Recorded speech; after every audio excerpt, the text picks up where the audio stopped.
Yesu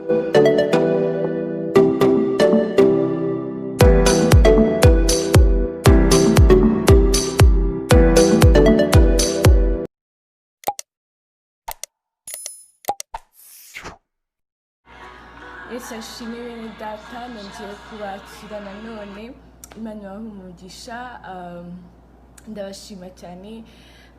Nabonye message, nabonye comments, nabonye ibintu byinshi binyereka ko ubuhamya bwanjye bwa mbere hari abo bwaganirije. Ndashimira abantu basharinze babwiye n'abandi bo ku kazi kabo, inshuti zabo, ngo barebe nyine kugira ngo nyine bakomeze kumva imbaraga z'umugabo witwa Yesu, kuko ubuhamya ubundi ntabwo bari kwivugaho cyane. Uri kuvuga wavuyeho Imana yagukoreye iki, mbega uri kuvuga imbaraga z'Imana kuruta kwivugaho wowe ku giti cyawe. Tugiye gusenga mbere yo gukomeza na part 2 nk'uko nabivuze. uno munsi turakomeza na part 2. Ndibanda cyane ukuntu maze kuba umukristo byagenze. Ndanasubiza ibibazo abantu bamwe bajije ngo none se ngo itandukaniro ni irihe, none se byagenze gute, niki cyahindutse mbere wari uba. Donc bashaka kumva mu by'ukuri ibintu bimwe nakoraga, nubwo ntashatse kubigarukaho cyane kuko nta kintu biba bikimaze, ariko ndabivugaho gato nabyo hanyuma dukomeze. Reka dushime Imana. Uwiteka Mana, ndagushima Yesu ko watwishyuriye ibyaha byacu, wadukunze cyane ukaza mu isi ukemera Mwami Imana nziza gupfa, ndetse urupfu rw'agashinyaguro kubera njye, kubera n'abandi bose mu isi.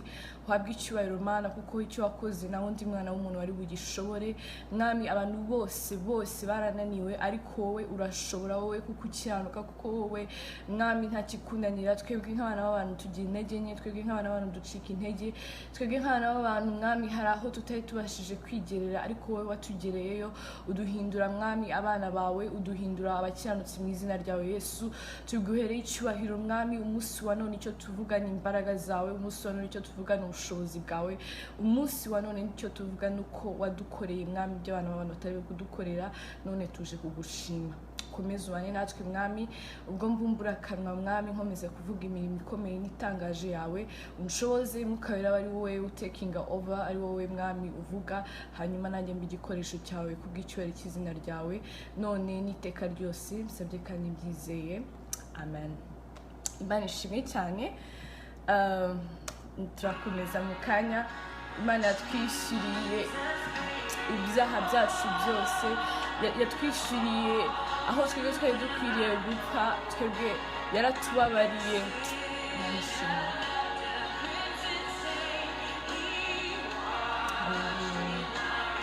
He washed away all our sins, Jesus Christ. Jesus paid it all. Hallelujah. He paid it all. He paid all our sins. He paid it all on the cross. He paid all the debts we had, everything, so that we be free, so that we be free in God's name, so that we live a life of freedom, a life that is sinless, a life that is holy, a life that is pure, a life that is worth living, a life with purpose. We give Him glory.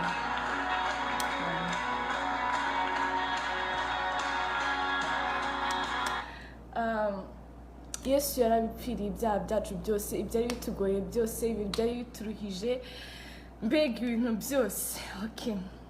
Rero tugiye gutangira. Ndahera kuri aho nari ngarutse ngeze kuri namaze gukizwa ngeze mu wa kane, mu wa kane secondaire. Ariko nyine reka nsubize gatoya, reka njye in details. So mbere nakoraga ibyo, mbere nta bwoba bw'icyaha na bumwe nagiraga. Kuba navuze mbere ko ntishuye mu biyobyabwenge ntabwo ari uko ntari kubikora cyangwa ntari mfite uburyo nabikora, ahubwo nyine ni ukwera ko nakuze nyine mu rugo nyine bambwira ko ntari bibi cyane, kandi nyine nagaga inzoga kubera ko muri make nabonaga ukuntu muri famiye yanjye papa wanjye arazinwa, so ntabwo nakundaga nyine ukuntu nyine numvaga ari mbi, kandi nawe akatubwira ko atari nziza, ko umuntu yazinyweye ngo biba bigoye kuzireka, nyine agakomeza bidusubiramo, kandi nkabibona nkumva ko nanjye ntabyo nshaka nyine kuzinwa kubera iyo mpamvu. Nakuze nzanga mu buryo bwo kuvuga ati nta nubwo nabigerageza, biturutse kuri papa wanjye yego, binaturutse nyine nuko nazangaga nyine kubera wenda ibyo nabonaga n'ibihe. Urabizi iyo umuntu yanyweye inzoga hari ukundi kuntu ashobora guhinduka kutariwe. Niyo mpamvu n'ijambo ry'Imana, kuko ibintu byose Imana itubuza ibijya ngo twebwe iturinde. Ubona umuntu yari umwana mwiza yitonda, ntabwo agira amagambo, ntabwo arwana, ariko yanyweye inzoga ukabona yahindutse. Rero ibyo njye najyaga mbibona atari mu rugo gusa, niko n'ahandi nkumva nyine ngo uyu muntu anywa inzoga, ngo none kuko ngo ntabwo yabasha kugira ibintu runaka akora, ngo abana bishwe. Nyine narabyumvaga amatwi, ngo abana bishwe n'inzara n'ibiki. Rero inzoga ndazanga gutyo sinazinywa. Hanyuma ibindi najyaga ahubwo ikibazo cyo agakungu se, okay, dating, let me talk about it. Dating ni ikintu twebwe twimikanye, ugakura wumva ko niba udafite mu boyfriend cyangwa se mu girlfriend ni ikibazo, kubera ko nyine ko isi tubwira kumva ntabwo uri cool bitameze gutyo. Ariko nyine ubwo ni ko isi bibyumva, ariko ukurikije uko ijambo ry'Imana rimeze, uko nagiye nyine mbimenya nyuma, ubwo ndi kubabwira ndi gusubira inyuma kugira ngo nze gufatiraho ngomba kuza gufatira. Ntago ari ibintu bikwiriye, kuko umuntu aba akwiye kuba yajya muri ibyo bintu ari uko nyine azi neza ko hari umugambi cyangwa se hari purpose, hari intego bifiteho. Donc gukundana bifite intego. Rero ndakundanye bidafite intego, ubwo gukundana bidafite intego ni biriya byose mugakora nyine ibidashimwa n'Imana. Urugero, hari ibyo twita ngo ntacyo biba bimaze, ngo ntacyo bivuze, cyangwa se si ukuryoshya, ngo n'ibiki, gusomana, gutesha umubiri wawe agaciro mu buryo bumwe cyangwa ubundi. Njyewe ku giti cyanjye hari ibyo nakoze, ariko hari naho nageze kubera nanone ko nubwo njyewe ntari nakamenya Imana ngo bive ku mutima wanjye nubaha Imana, ariko nayo ifite igitinyiro nyine cy'abarezi, igitinyiro cy'abambwira ngo ntabwo ibi ari byo, ntabwo ibi ngibi ari byo. Ariko nyine hari ibindi nakoze, nko kureba amavideo amwe n'amwe adashimishije, sometimes mbizi cyangwa nabizi, hari n'ukuntu wowe utafite intentions yo kujya mu bintu nyine bibi cyangwa kureba ibintu bibi, ariko ukaba exposed kuri byo mu buryo bumwe cyangwa ubundi. So nanjye ni nk'ibyo byose, ugasanga nk'umuntu wo mu rugo ukora mu rugo afite telefone irimo amashusho y'urukozasoni, ari byo mbwira ababyeyi bakuzakurikirana ubuhamya cyangwa se ibintu byose umwana akiri mutoya mukwiye kumufasha kugira ngo mumurinde, kuko ntabwo muba muzi abantu bagumana nabo birwana nabo. Kuko nkanjye nk'uko mbivuze, basangaga nk'umuntu uri nko mu rugo guhakora afite nka telefone irimo amashusho mabi, noneho njye simzi ngo amashusho mabi n'ikindi mutoya, nkagenda nkayifata nyine bya bindi byana gukubagana, nkayifungura nkareba ibyo ntagomba kureba, kandi ikintu cyose urebye kiguma mu mutwe. So noneho mu kubireba, donc nanjye nkavuga okay, kuko ntago nari ndi mu rugo, ntago twasohokaga cyane, nyine bafungaga cyane, nyine ntabwo batwemera kugenda cyane, ariko nkavuga okay, none ubwo niba nta yindi way yo kubikora, ariko havamo gutangira gutekereza ko umuntu yakikinisha, bivuge gutyo. Ikindi nta nubwo ari no kwikinisha gusa, igihe abana bari mu rugo, like nk'aba brothers bawe, sisters bawe, aba cousins bawe, ibi ndi kuvuga abantu benshi barabizi, barabikora akavuga ngo it's fine, ariko ndi kubivugaho gato kugira ngo nze kugera aho nshaka ko tugera uno munsi, kuko ni utuntu dutoya dukura tukazana ibindi bintu, kumva wowe it's okay, it's fine, ntacyo bitwaye, ntacyo we bigutwaye, ariko ukazasanga hari ibintu byinshi byagiye byangiza muri wowe mu buryo bumwe cyangwa ubundi. Hanyuma ubwo muri uko kubikora nyine gushaka kwikinisha, bikavaho mugakina iby'abana bikavaho mugakina ibiki ubwo iby'abana noneho haba hajemo n'abakazins n'abaki hanyuma bikavaho ngo twagiye kuryama saa sita mugasanga murimo murashaka gukinisha imibiri yanyu donc niba ufite umukazini cyangwa umu brother w'umuhungu nawe uri umukobwa ugasanga ashaka kugukoraho ibintu nk'ibyo urumva murabana mu by'ukuri nta nubwo ibyo bintu mwagakwiye kuba mubizi at all ariko kubera ko mwakomeje gusa nkaho mubireba cyangwa mubitekerezaho bitangiye kubyara ibindi bintu bitari byo so ndashima Imana ko yamboye njye nabinyuzemo niyo mpamvu mbivuze ubwo ndi kugenda nsubira muri childhood kugira ngo mvuge neza ibyo bintu byose na strugglinga nabyo hari abantu bashaka kubyumva babinsabye kugira ngo wenda njye narabohotse narakishijwe ntabwo mfite isoni z'ibyaha stress z'ibyaha byanjye njye nta kibazo ahubwo impamvu mba mbivuze ni ukubera ko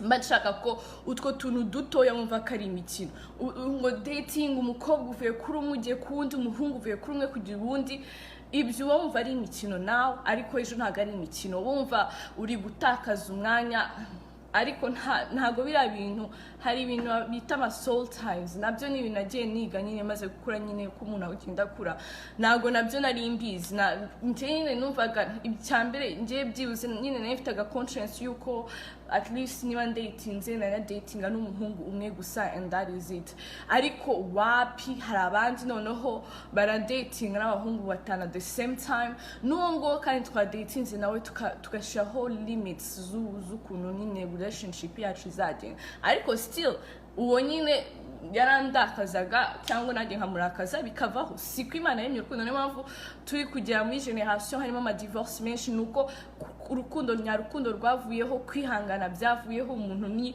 conditional love nutankorera ibi nanjye ntago bizagenda gutya mbega ibintu nyine Imana yanjye biteye ubwoba biteye n'isoni n'imbabazi nta rukundo ntaki ibintu byose ni conditional ni materialism ngo abakobwa ngo materialistic ngo bashaka ibintu ngo abahungu ntabwo ibyo Imana yabiremye Imana yaremye umuntu iramurema iramukunda imurema mu ishusho yayo iramurema kugira ngo azabashe gukora icyo Imana yamuremeye igihe cyose akiri mu isi hanyuma igihe nikigera yitambukire niba no gukunda nibigeraho kw'Imana dukunda dukwiye no gukunda abagenzi bacu tubikore no mu gihe gikwiriye nibona ku ijambo ry'Imana bivuga ngo ntago bikwiriye ko aba wenyine niba ari umugabo niba ari umugore nyine nabyo bibi ako kubera ko nyine tuba twakwiye muri system ikatwintegrate mu mutwe ikadufata ikadushyira muri system yayo niyo mpamvu ndi ku speaking up kubera ko bike nzinzi ko ari uwo byafasha umunsi wa none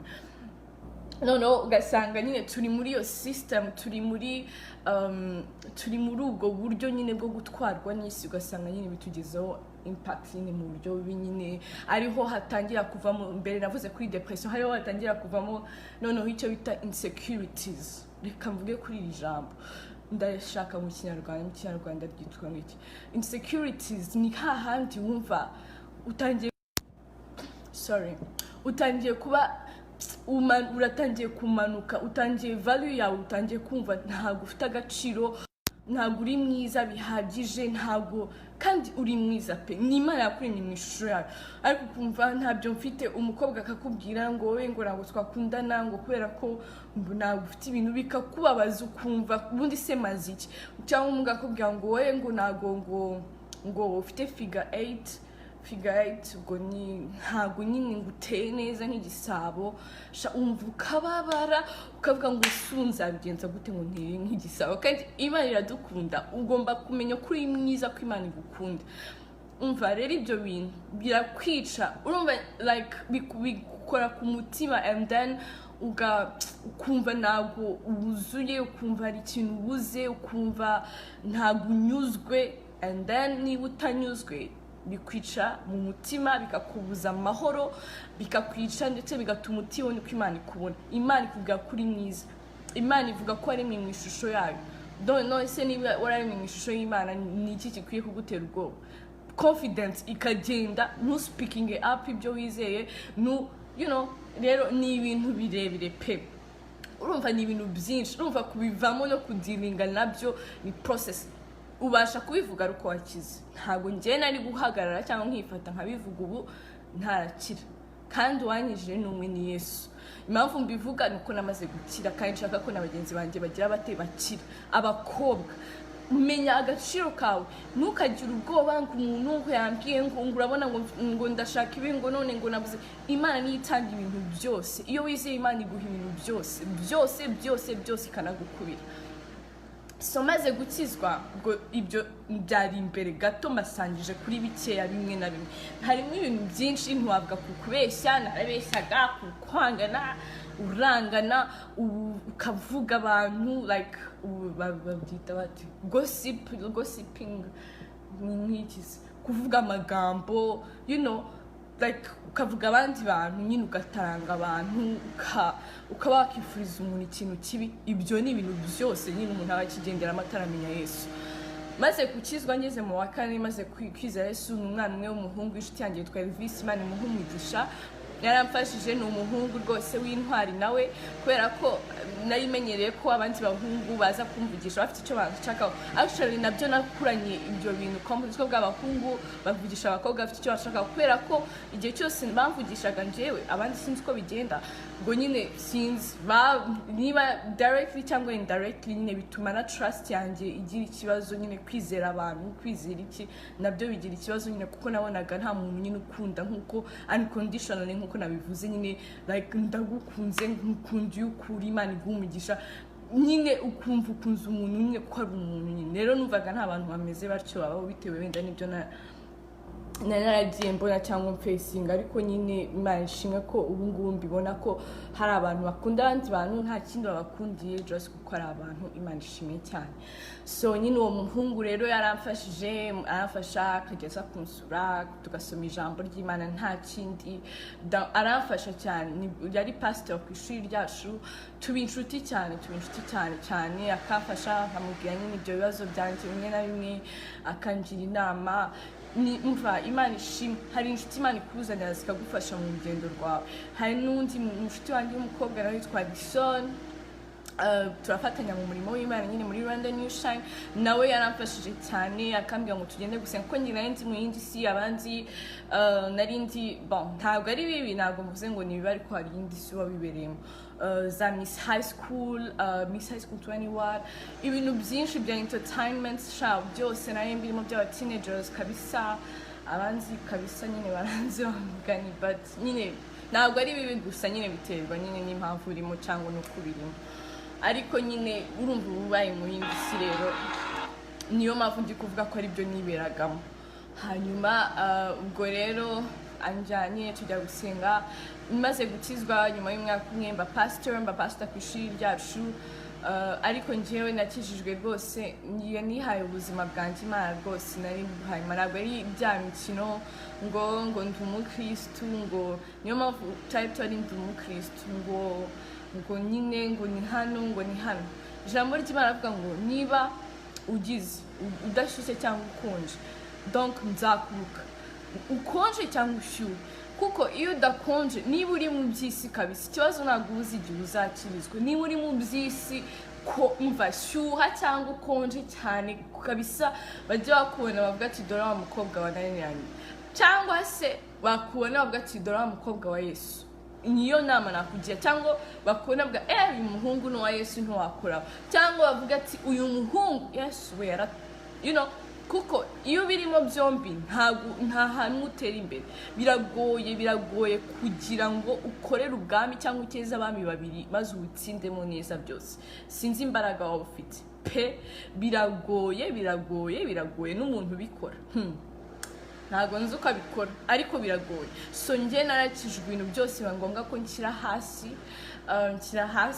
inshuti zimwe na zimwe, nshyira hasi za walls za entertainment nabagamo, nshyira hasi ibintu byinshi, hanyuma nicara hasi, noneho ntangira kwiga iby'isi. Abantu benshi rero iyo bakijwe bakemera Yesu, kuko gukizwa ni ukwemera Yesu umwami n'umukiza w'ubuzima bwawe, ntabwo ari ukuvuga ngo wenda ukora imirimo myiza. Hari abantu bakora imirimo myiza badakijijwe, hari abantu babimbaza. Guha Yesu ubuzima bwawe ni uko wemera ko ari ubundi bwami bukuyobora, ni uko uvukira mu bundi bwami, kandi izo ni imbaraga z'Imana, muri imbaraga z'Umwuka Wera, kandi zirakora iyo wabaye humble. So iyo umwemereye rero, abantu benshi bahita birukanka ugasanga barashaka gukomeza kugendera mu nzira bari basanzwe bagenderamo mbere, biba byahindutse kuko uba wabaye icyaremwe gishya, uba ugiye gutangira ubundi rugendo, uba ugiye ku wundi muntu. Rero biba bisaba ko wicara hasi ukiga ibya buriya bwami, ukiga icyo uriya mwami agushakaho ukakimenya kandi ukakigenderamo. Aricyo ndi umukristo no munsi nshaka kuvugaho. Ubwo rero mu kuba pastor ntabwo nari nzi gusoma Bibiliya, nari nyizi nyine nk'ibisanzwe, ariko numvaga inaboringa, njyewe numvaga rwose Bibiliya sinzi ibyari byo nyine, use bayisoma bati nkafomboza, none se guhora ufomboza ntabwo bijyamo. Kandi Bibiliya ni igitabo cy'ubwenge, ibintu byose washaka kumenya muri ino si byose birimo, byose n'ibintu byose bigaragara n'ibifatika n'ubuzima n'ibyishimo, ibintu byose ushaka kubutekereza na purpose, ibyo ushaka kuzageraho, uko ushaka kuzaba, uko ushaka kuzubaka umuryango w'igihugu, byose birimo. Ariko ikibazo ko Satani abizi ko byose birimo, atwambura nyine izo mbaraga n'ubwo bwenge, noneho tukabaho tutabizi, kuko nicyo cyica umuntu. Ubujiji nicyo kintu cya mbere cyica umuntu. Niyo mpamvu umubyeyi yagukunda agerageza uko ashoboye kose ngo ugende wiga, ntabwo ashaka kuzapfa nyine nk'injiji cyangwa udafite ubwenge. Injiji ntabwo ari nko kuvuga, ntabwo ari igitutsi. Injiji bivuze illiterate, bivuze nyine umuntu utazi, utarize, mu cyongereza bavuga ngo utazi gusoma no kwandika, ariko nyine it's more of kuba warize nyine ufite knowledge. Rero nyine natwe nyine nta makuru tuba dufite ku bijyanye n'iby'Imana, kuko Imana niyo yaremye umuntu, niyizi ibintu byose, niyizi buri gace ukuntu gakora. Ni nk'uko waba ufite imodoka, ufite uruganda rw'imodoka, ni wowe wenyine uzi donc urwo ruganda ni kuruba rwarakoze imodoka, niba ari Mercedes Benz let's say, bonyine iyo ugiye kuyikoresha imodoka yawe yapfuye, ushobora no kujya ku bandi bakanishipe bayigukorera bakayikanya. Ariko ugize Imana ukabona ahantu nyine bo bagukorera neza cyane, baza aho bashyize buri kantu. Kandi donc inganda zose n'abantu bakora ibintu bose babikora mu buryo butandukanye. Rero uburyo bwiza bari kwigira nyine kuba biremye kuri maker. So God is the maker. Umuntu wese wigereye abasha gukora cyane ikarenzaho iby'Imana yamuremeye gukora, donc abasha kuba umumaro cyane kuruta uko wagenda ku yandi masources. Hari yandi masources ni meza, hari amasources yo kwiyungura ubumenyi, hari Google ni meza, ukajya ngo Google ngo bimeze bite, nakurihe business, urumva izakubwira ama businesses ari prominent, izakubwira ibintu bigezweho byinjiza amafaranga menshi kuruta ate ko wowe wigereye ku Mana. Biraruta 100% Google, kuko Imana izakubwira urano rero kunagukoze wowe ikintu ushoboye niki kandi wagikora neza. Urumva, kubera ko rero Imana ibikubwiye bizaba more successful, niba nabivuga gutyo, cyangwa bizatsinda cyane, kubera ko nyine wagezeyo, wigereye ku isoko, uzakora icyo yakuremeye kandi birushe kugira nyine umumaro, ube fruitful kurusha. Rero nyine maze nyine kuba pastor, niko rero kubivuga, nibwo natangiye nyine kwiga gusoma ijambo. Nyine Imana yafasha, urumva ntabwo mu rugo papa wanyize Imana turasenga n'abatante banjye, ariko nyine ntabwo nyine ibyo bintu nari nzi ukuntu nabibasobanura byose, ngo urumva ndi kumva hari ibintu biri kumbaho mwuka, ndi kumva ndi guhinduka, koze ibintu byose literally nashatse kubihindura no kubireka. Rero naratuje, ariko bari babizi ko nabaye pastor n'iki, ariko pastor nyine ku ishuri nyine njye nabifataga serious, numvaga akora umurimo w'Imana, hanyuma nkawuha agaciro, nkawubahiriza, nta bintu bya double minds. Ni ukuri mesa kamwe, niba ukorera Imana, niba ukunda Imana yikunde ari imwe, niba utabishaka ubivemo, nta muntu uzaguhata. Iyi si ni iy'Imana, Imana iragukunda, twese iradukunda, uko tumeze kose iradukunda. Jya hamwe utuze ukora icyo ugomba gukora. Niba utabishoboye bireke, uvuge ngo nzabishobora ejo. Niba ubishoboye nabyo ubikore. Let's learn to be honest with ourselves. Reka gupretending. Urapretending njye na happiness nshaka kukureba mu mutima. Nta nawe ntushaka kundeba mu mutima. Ntushaka no kumenya impamvu ndi gukora ibintu ndi gukora. Njye rero niba ndi kubikora kugira ngo nshimishe abantu, nzakora ibyo abantu bashaka mbashimishe, niba nishime. Ariko niba ndi kubikora kugira ngo nshimishe Imana, Imana izanshima, nanjye nishime, hanyuma abantu batazishima nabo nzabashima, kubera ko njyewe nakoze icyo nagombaga gukora, ndishimye mu mutima wanjye, Imana yanjye nayishimishije umuremyi, utishimye namushimye kuko ni uburenganzira bwe. Urumva rero twize kubaho ubwo buzima nyine butari more of pleasing people ahubwo pleasing our maker, tuzaba more satisfied, tuzabasha kunyurwa no kwishima mu mitima yacu. Ugasanga nyine turi guharanira gushimisha abantu, ni byiza pe gushimisha abantu bakagushima ni byiza, ariko nanone kubaho ubuzima ni nko kuba slave. Imana duhamagaye kuba free, freedom. Kuba free ni ukuvuga kubaho ubuzima bwawe ntugire ubangamira, ariko nanone ntugire ubera imbata. Slavery no, say no to slavery. Rero ngewe ibyo ni by'Imana yakomeje kunyigisha, kuko nanjye nari mbayeho gutyo. Use aravuga gute use ntababara, arababara se wakoze iki? Niba wagikoze ubwo gisabira imbabazi, ariko wige kubaho ubuzima bushimisha Imana kandi buri ku murongo. Noneho hanyuma y'ibyo usanga ndabikora, Imana yanyishe ijambo, ntangira ndasoma guhera mu itangiriro, ndasoma kugeza muri Revelation. Abantu benshi bambaza ngo umukobwa wa Yesu, reka mbibabwire pe, ngo shanga ukunda Imana, ngo nkunda Imana. Okay, noneho tugiye gutangira bato. Nimara gukizwa nibwo inshuti zanjye zimwe nazibuze, nibwo ibintu byahindutse, ibintu bizamo zagara. Nabwiye ngo nari umuhanga, ngo primaire ngo nari umuhanga, secondaire murabona ko ino patu ifite indi sura. Imbere narabwiye primaire nari umuhanga, secondaire nari umuhanga, ariko ikizamini cya leta nari ngiye gufailinga, habuzeho gato mukifata mugaseka abantu bagize amanota mabi. Usiko nta makuru muba mufite. Ubwo se umuntu yagize amanota mabi, urumva uwo muntu byamushimisha akifata akayagira? Ngese ko nari uwambere, najyaga mbu uwambere nkuzuza nka muntu 100%. Ubwo se muzi byambayeho ko nagize gutya habona amanota nkenda gufailinga examen national, nkenda kwifailinga bimwe byo kuvuga ngo nawe uzajya kwiga muri university. Umwana babana bari mu bavuga ngo Yesu umwana wanjye ngo azatsinda ngo azuzuze. Maze gukizwa nari ndi mu wa 5 nyikora umurimo w'Imana, afite n'izindi nshingano zitandukanye mu kigo, ariko nyine nkaceceka, ntago navugaga ibintu biri personal cyane, navugaga nyine ibisanzwe nkasika bikarangira aho ngaho. Nukwera iki? Nukwera ko bwigiye cyo kuvuga kiba kitaragera, ariko nyine ubu cyarageze. Reka mbabwire, ubwo rero ubwo ibibazo ahubwo nibwo byaje mumaze gukizwa, nibwo amanota ntaza aho yagiye, nibwo ibiki ntaza ko byagiye. Noneho nkumva afite ibyiringiro mu mutima, nkumva ameze neza, ariko nkibaza muri physical world ko urumva hari igihe wizeye Imana. Ndagira ngo ukomeze wowe wizeye Imana, noneho umaze kwizera Imana no ubuzima bwawe akazi kagahagarara, ibintu byose bigahagarara. Ntacyo bivuze, ibyo ni iby'isi n'iby'igihe gito.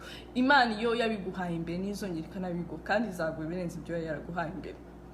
Rero maze kubura amanota nicyo kintu numiwe, ariko nararangije secondaire, mpita mbona akazi, mpita mba umwarimu.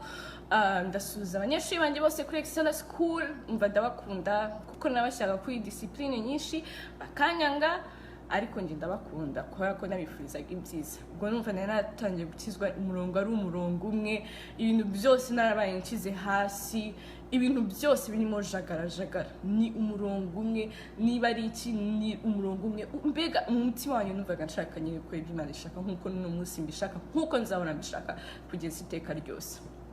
Noneho hanyuma nyine ubwo ngira Imana, mbona akazi, ndishima nyine for that reason, kuko ntabwo byoroshye kurangiza ukahita akazi. Ubwo nyine gushaka ikigo nyine mu rugo nyine bayabizi nyine ko ari amanota make, kandi section nari narize ntabwo ari section yo kubonamo amanota make at all. Ugomba kujya amanota menshi cyane niba ugomba kwiga ibintu by'ushaka. Rero nuko hanyuma ako nkasenga, nkabibwira Imana, havuga ati Mana wowe ubimfashemo, wowe unkomeze, wowe.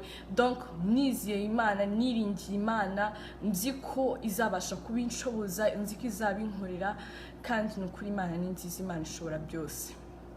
Noneho harangira umwaka umwe, muri uwo mwaka ntangira nyine kwa applyinga gushaka ibigo.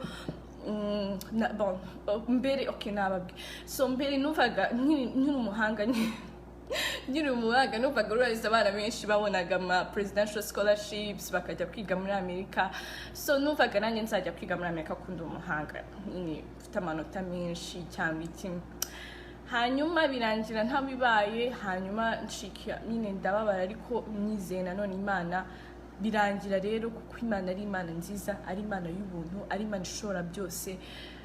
Birangira mbonye ikigo bundiga, hanyuma yaniga aho nashakaga nyine kubera ko numvaga ko ndi umuhanga. Imana yaranyeretse ngo mwabana b'abantu mwe, inzira zo mwiringira, inzira zanjye zirenze kure cyane iz'abana b'abantu, izanjye ziri hejuru cyane iz'abana b'abantu. Wowe ushaka kwirwanira, wowe ushaka kumva ko ibyo uzageraho byose ari kwera imbaraga zawe n'ubushobozi bwawe, umenye ko nta kintu uzageraho niba wanakigezeho, shima Imana yego, ariko umenye ko byose ari Imana ibigushoboza. Nagiye kwiga aho nashaka kwiga, mbayeho ubuzima bwo numvaga nshaka kubaho nyine as a college student, ariko ibyo byose si mu mbaraga zanjye, si njye wabikoreye, si njye wabyishoboje, ni Imana yabishoboye. Imana ihabwa icyubahiro. Rero to cut the story short, hanyuma nkasoma aho nshaka ko nsoma, ngaruka kuri ndi umukristo tukarangiza. Nukuri reka mubwire, Imana niyo yo kwizerwa. Ibintu byose tubona hano ku isi umunsi umwe bizashira, ariko Imana yahozeho, iriho kandi izahoraho. Ikindi iragukunda, irashaka kubaho neza kwawe, irashaka gutera imbere kwawe, irashaka gutsinda kwawe, irashaka ko dukundana, irashaka ko dufashanya, irashaka ko tureka gukundana mu buryarya no mu magambo. Irashaka ko tubaho ubuzima, niba ari imbere tujya imbere, niba ari inyuma tumenye ko ari inyuma, ariko bitarimo akajagari. Hanyuma nyine Imana izaduha umugisha twese, hanyuma twige gukundana no guca bugufi, kuko ibyo ni iby'ingenzi n'umumaro mwinshi cyane. Imana yarabikoze nk'uko nabivuze. Ubu ngubu nyine ndiga, ndakora ibintu byose bitandukanye, mbega ndi kubona Imana mu buzima bwanjye. Ubwo rero ndi kumva ari ibyo ngibyo. Ibindi bibazo inbox nzagenda mbasubije uko nshobojwe, abo narasubiza nagaruka nka kubasubiza nk'uko nabivuze. Ndagerageza kandi macaka ko mwese mwumva mukanyurwa, Imana igashimwa. Reka dusome mu Bakolosayi 3 ndangiza mvuge kuri ndi umukristo. Numvaga ari ibyo ngibyo navuga, kuko twese tugenda, ndacyakomeje n'intambara, ntabwo intambara rigazashize, ariko nyine icyo navugaga nyuma nyine ibintu bikajagarara, donc nk'amanota akamanuka n'ibiki nabavuze. Imana irongera ikabihembura ibyari byarajagaraye, ikongera ikabishyira ku murongo, kuko ni intambara. Ntabwo turwana n'amaraso n'umubiri, turwana n'intambara zo mutwe. Kandi burya umuntu uri serious, cyangwa umuntu ushikamye, cyangwa no mu kazi n'ahantu hose, umuntu uzi ibyo arimo, umuntu udafite amanyanganyanga, umuntu udafite corruption, umuntu uvuga imvugo imwe, uwo muntu niwe abantu banga, kandi niwe usanga afite ibibazo byinshi. Kubera iki? Atari uko afite ikibazo, no, kubera ko we arashaka ko ubundi buzima abantu bose bo mu isi batabayo. Natwe rero nifuza ko ariko twabaho uko byagenda kose. Twege twaratese umungu, kuko ntabwo tugiterwa amabuye, ntabwo tukwa publicly. Hari ibihugu bimwe na bimwe bakorerwa ibyo totezwa, nabo tubasengera, ariko still niyo byabaho, reka tuba abakristo nyabakristo. Abantu bose bazajya batubona, batuboneho still, batubonemo Kristo, batuboneho umwuka wera, batubonemo uwo dufite muri twe. Icyo nicyo Yesu ashaka, kandi nicyo kibuza umunsi wa none hamwe na hamwe, ntabwo ari hose, hamwe na hamwe. Ijambo ry'Imana ngo turi urumuri, turi umunyu w'isi, turi urumuri kuko we have to shine, turi umunyu kuko tugomba kuryohera nyine abo isi yumva, ab'isi nyine itaryoheye, kuko twebwe turimo. Rero Imana ishimwe ku bw'ibyo cyane. Some mu Bakolosayi 3.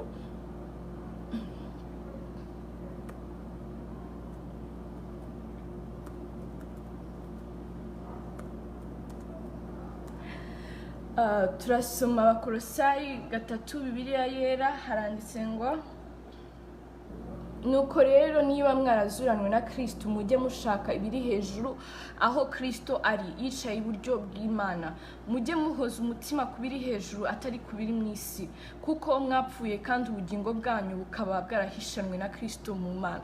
Aha ndi gusoma kugira ngo umukristo wese yumve icyo Imana twifuzaho. Ntabwo ari uko nagezeyo, ntabwo ari uko umuntu n'umwe atajya, ariko twese turi mu nzira. Iyo umuntu ari mu nzira aba ari kugenda, ikibi nuko twasubira inyuma, ariko niba turi kugenda, n'iyo wagenda mild imwe pe, kuko kuko ngenda gahoro gahoro apana mu by'umwuka Imana imbabarire sinzanagende na gatoya mu by'umwuka ndashaka kwirukanka vuba vuba ariko nyine okay no mu buzima busanzwe ngomba kwihuta ariko nyine ngenda gahoro nyine nkora ibintu gahoro n'abantu babibona cyagenda garuka cyakora ibintu gahoro nyine ngenda gahoro Imana bizamfasha bize ariko nyine ngenda gahoro niko bimeze ariko nyine hani icyo bishatse kuvuga nuko niyo waba ugenda gahoro ariko at least ugenda kuko kugenda gahoro kwanjye hari aho bibasha kugeza so at least umuntu akomeza agenda kuko mwapfuye kandi ubugingo bwanyu bukaba bwarahishamwe na Kristo mu Mana kandi ubwo Kristo ari we bugingo bwacu azerekanwa namwe muzahera ko mwerekananywe nawe muri mu bwiza nuko noneho mwica ingeso zanyu z'ibyisi gusambana no gukora ibiteye isoni no kurijya no kurarikira n'imyifurizo yose ariyo gusenga ibigirwamana nukuvuga ibintu byose ndabwira umukristo n'umuntu wizeye Yesu Kristo umwami n'umukiza mu buzima bwe nawe ni utaramwizera niba utaraha Yesu kumva uremero yaravuze ngo abarushye narabivuze ubwashize abarushye niba wumva isi kunanije niba wumva ubuzima niba wumva ababyeyi niba wumva inshuti niba wumva kabisa uri kumva ugeze hahandi wumva ati kabisa ndasezeye ngwino Yesu araguha ubuzima kuko ijambo riravuga ngo abarushye n'abaremerewe muze musange ndabaruhura Imana ishimwe hanyuma aravuga ngo nyine iyo umaze kumuha ubutangira ubwo buzima iyo umaze kumukristo ntabwo uturyama ntabwo ufata bibiri ngo ushyire munsi y'igitanda ngo ke birarangiye utangira urundi rugendo hari ibintu umuntu aba yarabayemo nk'ibyo byose umuntu aba yavuze hari ubwenge hari ibitekerezo biba byaranduye so ni work it's a workout kubikoraho kuko kuba Christian ni relationship na Yesu it's being in love with Jesus Christ and love ni commitment love ni quality time love ni kugiving I guess ni gukundana muri make rero Yesu kumukunda nta kuntu wamukunda utamuha umwanya nta nubwo ari ibintu bya religion aragushaka umubwire se umunsi wagenze gute none se nizi ufite izihe struggle none se kuki unaniwe none se kuki uremerewe kandi waragukunda unconditionally mu bubi bwawe bwose uko usa ko ariko kose ahubwo gukoramo umurimo nkabana gatangira akabona hatangira ari kuba mwiza ari guflourishinga bose bimeze bite ko ari kwishima cyane n'umurimo wa Yesu mu buzima bwawe so isi yose tubayeho nka gutyo mu isi yaba paradizo okay ntizaba paradizo ko umwanzi nawe ntiyoroshye ariko at least twese hamwe dufatanye kugira ngo ubwami bw'Imana buganze mu isi hanyuma akavuga ngo kandi namwe mwagenderagamo kera hanyuma dusimbuke tujye kuri Bakolosayi 3:10 twumve none icyo Imana idushakaho sorry hari urusaku hanze ariko nizere ko turimo turumvikana aho ntihaba umugiriki cyangwa umuyuda wakebwe cyangwa utakebye cyangwa umunyeshyanga ngawa cyangwa umusikuti cyangwa imbata cyangwa umudendezo ahubwo Kristo ni byose kandi muri bose ntago harimo levels muri Kristo ngo yameze gutya ngo yameze twese turi bamwe muri Kristo aradukunda twese hamwe nazagira umuntu kubwira ngo ngiye urumva ngo ndi mwiza cyane ngo niyo mpamvu nkunda cyane gute yagukunze uri mwiza twige kumenya ko byose tubikesha Imana kuko nitubyikuraho niko gushaka bugufi tuzahimbaza Imana tuzavuga ngo Mana byose niwe wabidukoreye bitume dushima Imana kandi tuyihimbaza tukayishimira imirimo myiza dukoreye hanyuma akavuga ngo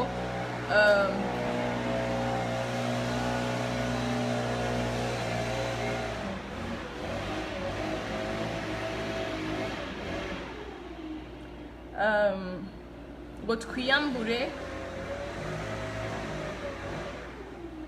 ngo munani ariko none mwiyambure ibi byose umujinya uburakari igomwa gutukana kandi ntihakagire amagambo ateye isoni aturuka mu kanwa kanyu ibintu bibi dukoresha amagambo mabi ama F words ari ama words yose dukoresha ngo ngo se ngo si imikino ni mabi niba uri umukristo umenye ko ari mabi umenye ko hari imvugo isi igomba kuvuga niba bishaka ariko wowe utakwiriye kuvuga niba uri umukristo ukabukoresha zira ari ama terme hari ama terme asanzwe hari ama terme atarimo gutukana ariko ama terms yo gutukana urabizi ko ari igitutsi pe yarike pe ushobora kuba warabimenyereye gutukana n'ibiki ariko kumva ni ibintu bisanzwe reka gutukana hari amagambo ngo ibitutsi ngo bisanzwe ngo biri normal nakubwira ko nta bitutsi biri normal bibaho nyine data nta bitutsi biri no mu bibaho, nta bitutsi biri no mu bibaho, nta bitutsi biri no mu bibaho. Igitutsi cyose ni igitutsi.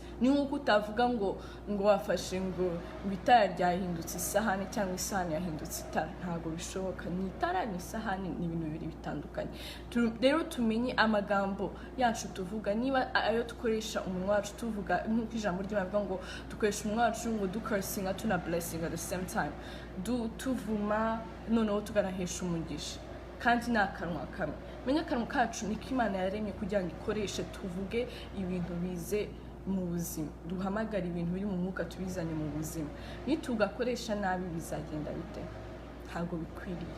Twige gukoresha akanwa kacu neza, twige gukoresha akanwa kacu neza, tuvuga amagambo meza. Niba arahesha umugisha tuhesha umugisha, niba arayabwiriza y'ubwenge tubikore nabyo twizeye Imana.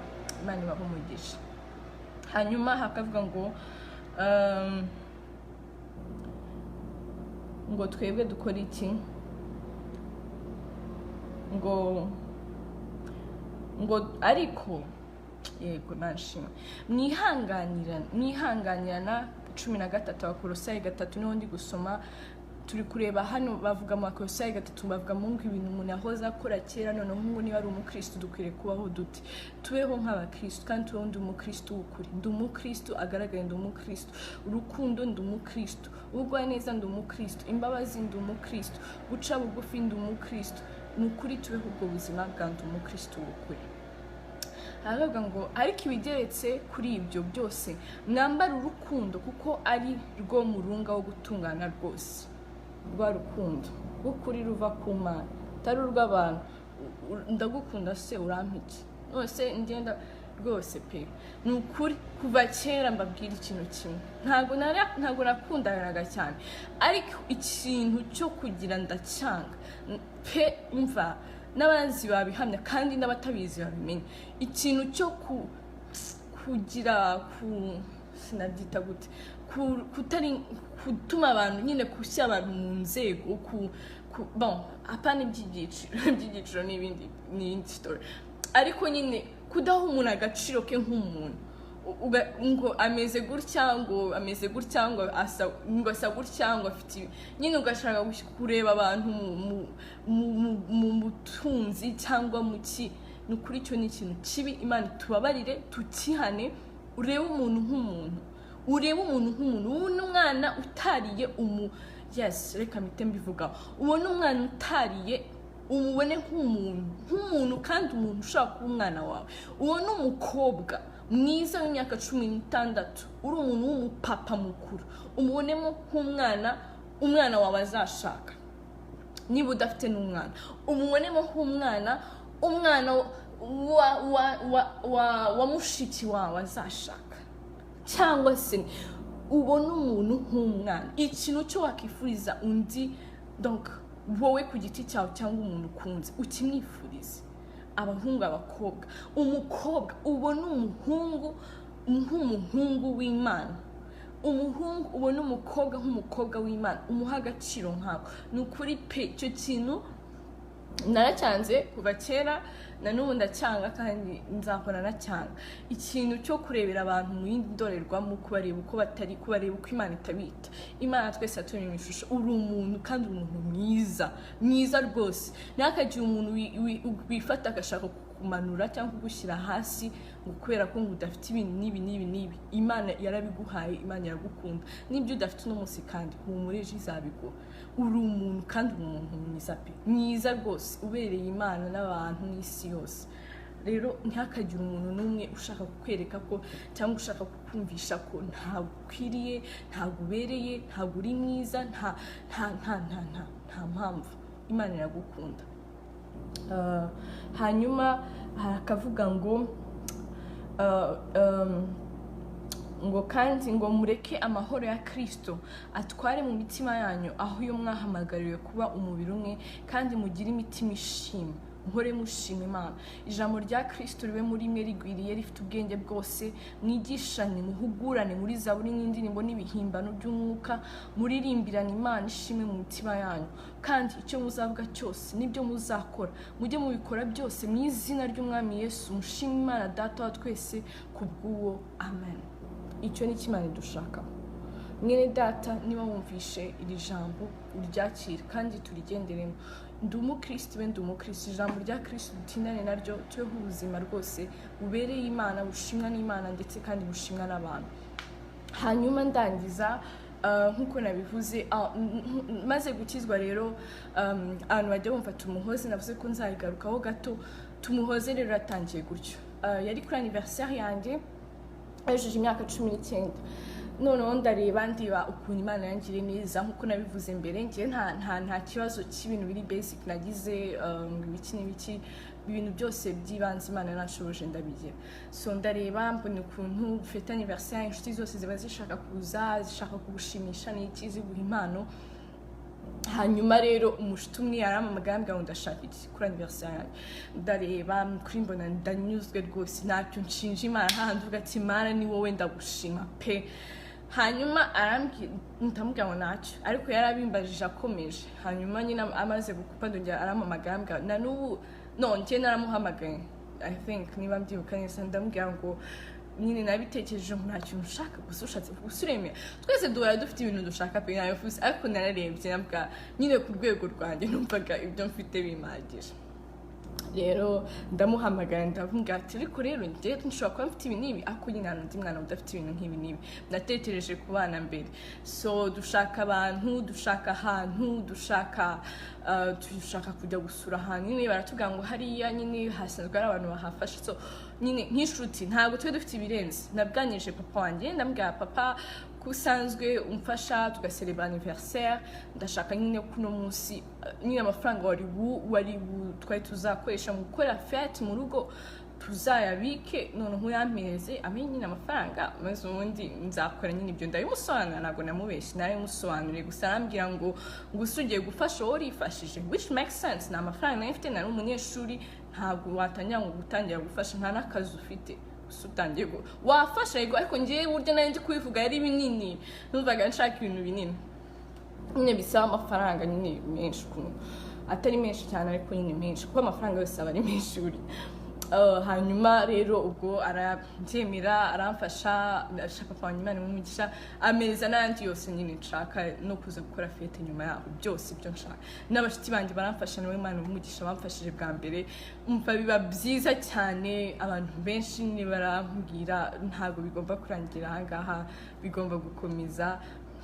Njye nari nabikoze nyine kugira ngo nshime Imana, ko Imana inkunda. Ndanishimye no kubikora, byanshimishije ko hari umwana nyine twagiye gusura abana n'imiryango yabo twishimana nabo. Ndashaka ko hari umwana wakishima, hari umwana waseka, kandi na n'ubu turakomeje.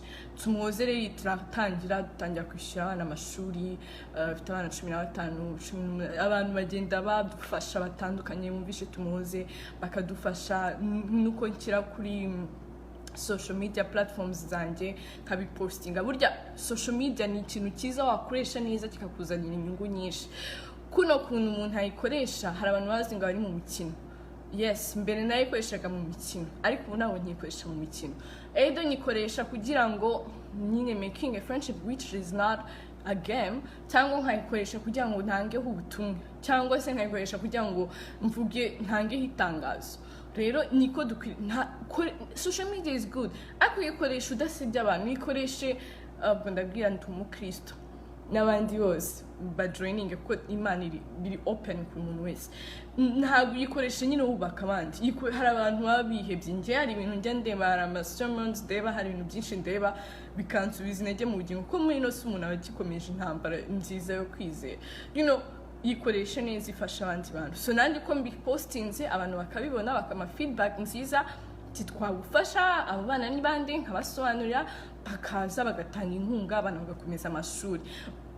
No munsi tumuhoze ni nini vraiment, harimo aba members benshi, umuntu wese bari welcome, ufite umutima. Icyambere ntabwo ngo tugira ngo member fees cyangwa iki, oya, ufite umutima wo gufasha, kuko gufasha ni kwinshura, kudatanga amafaranga ariko ugafasha umwana ukamwigisha, kuko bari abana tubigisha ibintu byose, tubigisha isuku, kubigisha bisanzwe, tubigisha ibintu byose.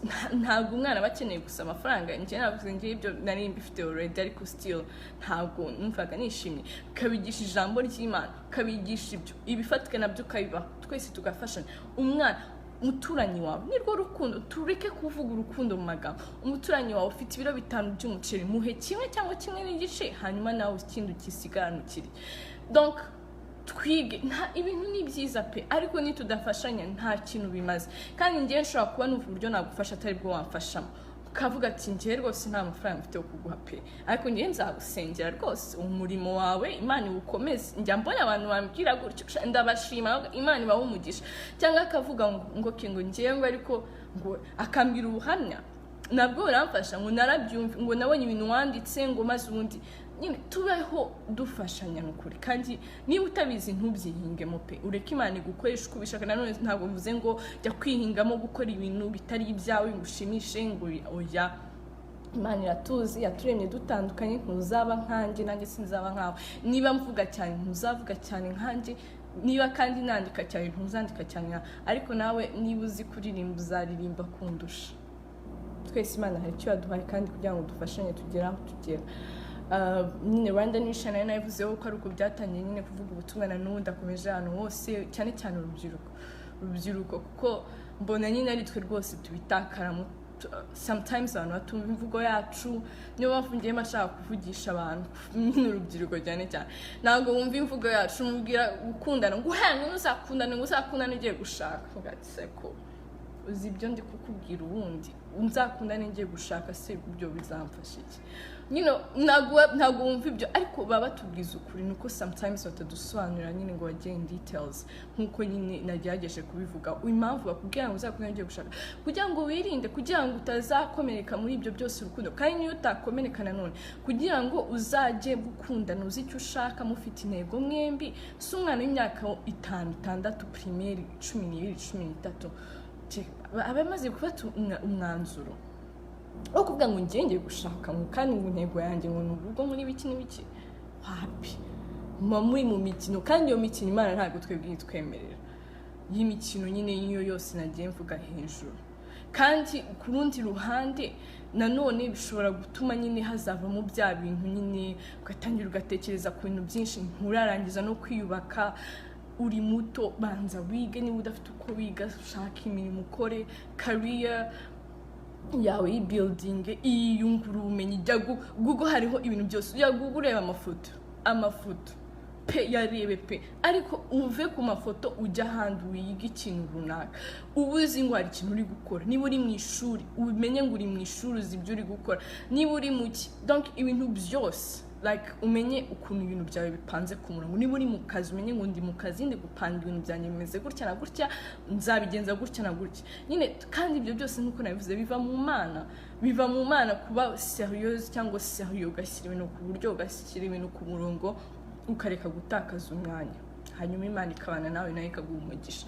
Ariko bitari ibyo, wazatakaza umwanya ukongera ugatakaza uwundi, ugasanga the end of the day nta kintu na kimwe ubashije kuba wageraho. Hanyuma rero tusoza n'ibindi byose n'ibindi bigenda biza. Ni ukuri Imana ni nziza, Imana niyo gushimwa, Imana niyo kwizerwa. Iyo itangiye umurimo irawusohoza. Ntimukagira ubwoba, ntimugacike intege, ntimukumve ko bidashoboka. Niba hari icyo Imana yakubwiye, niba hari icyo Imana yavuganye nawe, yaba ari hagati y'abantu babiri, yaba ari yaranyuze mu muhanuzi, yaba yaranyuze yaba yaranyuze mu nzozi, yaba yaranyuze, ni ukuri kuvugana n'Imana bita kuvugana n'umuntu uwo ari we wese. Niba utaravukiye mu muryango ukomeye, niba ibintu byose uko wabyitwa ariko kose, umenye ko umunsi wavuganye n'Imana, iyo nyine mukivuganira neza, ibyo birahagije. Nta ibindi nyine byose nyine bizaza nk'inyongera pe, kuko iguha confirmation, iguha icyizere undi muntu adashaka kuguha, iguha urukundo undi muntu adashaka kuguha, iguha icyerekezo undi muntu adashaka kuguha, iguha ibyishimo undi muntu wese adashaka kuguha. Abantu bagashakira ibyishimo mu bantu, ntabyo azaguha. nawe ntiyishimye none uramushakaho ibyishimo, nawe ntiyishimye, nawe ntiyishimye kuko urumva ko yishimye. Nibyo nababwiye njyewe wari kumbona yari kumva ko ndishimye ko nyine mfite ibyo nyine biri basic, bimwe na bimwe nyine mu bigaragara by'amaso yawe, ariko wapi ntacyo bivuze. Ntukazakangwe n'umuntu ngo nuko ngo bamubonye ngo ibiki n'ibiki, wapi rwose. Wowe umenye shaka Imana, ibintu byose bishyire ku ruhande biparike, hanyuma ushaka Imana. Kandi nuyishaka, njyewe I promise you rwose, I promise you ko uzayibona, kandi numara kuyibona ntabwo ubuzima bwawe buzagera gute, buzaguma uko bwari bumeze. Ubuzima bwawe buzahinduka, uzagira ibyishimo byinshi kurushaho, uzagira umunezero mwinshi kurushaho, uzagira ibyiza byose kurushaho. Murakoze cyane. So ubuhamya part 2 nabigarutseho, navuze ibintu bimwe na bimwe nakoze nyine byo abantu bashaka kumva nyine imirimo ya kamere, imirimo y'umubiri. Kandi undi iyo umuntu abaye umukristo atangira kuyoborwa n'umwuka, ibintu bitangira kumubaho ni ibintu by'umwuka. Kandi utari umuntu w'umwuka, utarabyarwa n'Imana, ntabwo ushobora kugira, ntushobora kuba wagira wabaho ubuzima bw'Imana. Ni nka bya bindi nababwiraga, ntabwo bivuze ko ukora imirimo myiza ngo uri gukorera Imana, no. Gukorera imirimo myiza nababwiye, hari abantu benshi bakora imirimo myiza, no. Gukora imirimo myiza niyo Imana yakuremeye, iyo niyo yitwa myiza ku Mana no ku bantu. Kandi iyo uri gukora icyo Imana yakuremeye, uri gukora umurimo mwiza, kandi niwo ufite umumaro kuruta gukora umurimo mwiza isi kubwira ko ari mwiza kandi Imana atari we yakuremeye. So mu yandi magambo, icyo twakwiye gukora nuko tukabaho ubuzima Imana yaturemeye kubaho, tugakora ibintu byiza Imana yaturemeye gukora, tukabaho uko Imana ishaka ko tubaho, hanyuma ibyo bizatugirira umumaro mwinshi kandi mwinshi cyane. Imana ibahe umugisha. Reka dushime Imana. Mana, turagushima ko udushoboje, turagushima ko ubashije kushoboza kuvuga ubutumwa bwawe. Habwa icyubahiro, waduhinduye kuba abana bawe Kristo Yesu. Turagushima umunsi wa none dushoboze no kubaho nk'abana bawe muri iyi si, tubere umugisha abandi, tubere urumuri, tubere umunyu, umucyo isi yose Mwami. Kandi uhabwe icyubahiro kuko witwa Imana, uhabwe icyubahiro kuko udukunda, uhabwe icyubahiro ku byo dukorera byose byiza, ibyo tuzi n'ibyo tutazi. Mu ntege nke zacu dukomeze, utugende imbere, utube hafi, uduhe Mwami Imana nziza ibyiza bya buri munsi udufitiye mu kiganza cyawe. Hanyuma umubi Satani utwoshya, utubeshya, udukoresha ibyo Mwami Imana nziza udashaka, bigatuma tutanezerwa, tutishimira Mwami uko waturemeye n'ibyo waturemeye byose, turabikubita hasi, turabyanze mu izina rya Yesu Kristo Mwami w'abantu. Urakoze rero kuko ukomeje kuduha imbaraga no kudushoboza amanywa n'ijoro. Icyubahiro cyose kibi cyawe none n'iteka ryose, gitare cy'amahanga, mu izina rya Yesu kanyizeye. Amen. God bless you. Love you guys. See you next Friday. Nk'ibisanzwe muri iyi minsi tuzajya tuba dufite ibintu bitandukanye byo kuganiraho. No munsi na sharinze ubuhamya part 2, mvuga kuri ndi umukristo, Imana ishaka ko tuba abakristo bameze bate. Hanyuma ubutaha tuzagaruka n'indi topic. Imana ibahe umugisha.